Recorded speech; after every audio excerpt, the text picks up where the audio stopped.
శంకర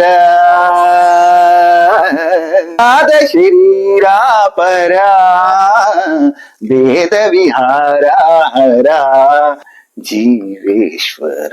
ఆహా, ఎంత చక్కని పాట అండి. చాలా.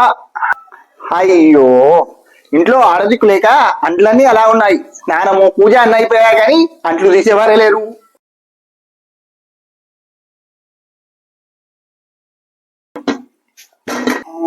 ఇంకేమున్నాయి? అరే, చాలా అన్నం మిగిలిపోయినట్టుంది. ఏం చేద్దాం? బయట ఏమైనా కుక్కుందేమో, కుక్కకేద్దాం.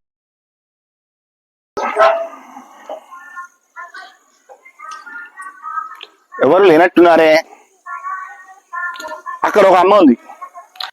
ఓ అమ్మ, అన్నం ఉంది, తింటావా? ఇలారా. దండాలయ్యా, అన్నం పెట్టండి అయ్యా, ఆకలి అవుతుంది. ఏమైనా ప్లేట్ తెచ్చుకున్నావా? గిన్నె తెచ్చుకోలేదయ్యా. సరే సరే, నేనే ఇస్తాలే. కాలు మొక్క బాంచారు ఉందిగా. కుక్కకున్న గిన్నె ఒకటి ఉంటే తెచ్చిపెట్టాను. ఓ, నీరుందా? పర్లేదులే అమ్మా. అవి 70 రూపాయల కిలో బియ్యం, సన్న బియ్యం. ఏ రోజైనా తింటావా? తినుండవులే. తిను తిను, పాచిపోయిందినా, తిను. దండాలయ్యా. సరే అయ్యా, ఇక గిన్నె. పర్లేదులే అమ్మా, కుక్కకు పెట్టగిన తీసుకోలే, ఏం కాదులే. అట్లాగే పంతులు. దండాలయ్యా, మహానుభావులు. పుణ్యం ఉంటది మీకు, ఎల్లొస్తాయి ఇక.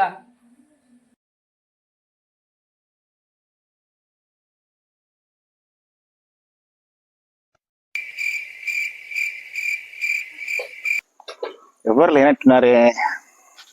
ఓ అమ్మ, రాత్రి మిగిలిపోయిన అన్నం ఉంది, తింటావా? ఏంటి, గిన్నె తెచ్చుకోలేదా? పర్లేదులే, అది కుక్క గిన్నె ఉంది, దాంట్లో పెట్టిస్తాను. అరే, ఇది పాచిపోయిన అన్నం కాదురా, సన్న బియ్యపన్నం. అప్పటి కాలంలా ఇప్పుడు మా బ్రతుకులు లేవు.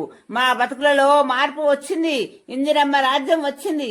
సీఎం ఏ బియ్యం అయితే అన్నం తింటున్నాడో ఆ బియ్యంతో మేము రోజూ తింటున్నాము. దానికి కారణం దొరల పాలన అంతం కావడమే, మా రేవంత్ అన్న సీఎం కావడమే. జై రేవంత్ అన్న, జై ఇందిరమ్మ, జై కాంగ్రెస్. ఇకపై దొరల అహంకారం నడవదు. ఎందుకంటే ప్రజాపాలన వచ్చింది, ఇందిరమ్మ రాజ్యం వచ్చింది.